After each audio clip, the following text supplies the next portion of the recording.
Hello అండి. నా పాపకేసిన మూడో గెటప్ అయితే ఇదే. ఈ గెటప్‌ని అయితే ఎరకల సాని గెటప్ అంటారు. అలాగే ఇంకా ఈ గెటప్‌ని సోదమ్మ గెటప్ అని కూడా అంటారు. ఇంటి ముందుకొచ్చి సోది చెప్తా అమ్మా అని చెప్పేసి సోదమ్మ అంటే మనం సోది చెప్పించుకోకుండా ఉంటామా? ఇంకా ఎలాగ నా సోదమ్మ వచ్చింది కాబట్టి నేనైతే ఇంకా యాక్టింగ్ అయితే మస్తు చేసినాము ఇద్దరము సోది చెప్పించుకున్నట్లయితే. ఇంకా మెయిన్ సోది చెప్పించుకోవడం అయిపోయిన తర్వాత అయితే ఫోటో సెక్షన్ అయితే స్టార్ట్ చేసాము. ఫొటోస్ అయితే లాస్ట్‌లో యాడ్ చేశాను. అలాగే ఈ ఫోటోలు ఎలా వచ్చాయో కామెంట్ చేసి చెప్పండి.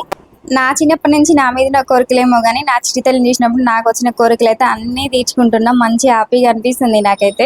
ఈ వీడియో చూసిన కొంతమందికి అయితే అనిపిస్తూ ఉండొచ్చు నా కూతురికి కూడా అలా చేసుకుంటే బాగుంటుంది అని చెప్పేసి. ఖచ్చితంగా ఎవరికో ఒకరైతే అనిపిస్తుంది. అలా అనిపించిన వాళ్ళైతే ఖచ్చితంగా కామెంట్ చేసి పెట్టండి. నా చిట్టి తల్లికి వేసిన 4వ గెటప్ ఏందో తెలుసుకోవాలంటే నెక్స్ట్ వీడియోలో పోస్ట్ చేస్తాను. నెక్స్ట్ వీడియో కావాలంటే ఖచ్చితంగా నా ఛానల్ని ఫాలో అవ్వండి. అప్పటి వరకు అయితే నా వీడియోని అయితే లైక్ చేసి షేర్ చేసి కామెంట్ చేయండి. ఈ గెటప్ని అయితే మా ఏరియాలో ఎరకల సాని గెటప్, సోదమ్మ గెటప్ అంటారు. ఇంకా మీ ఏరియాలో మీ చుట్టుపక్కల ఏమని పిలుస్తారో కామెంట్ చేసి చెప్పండి.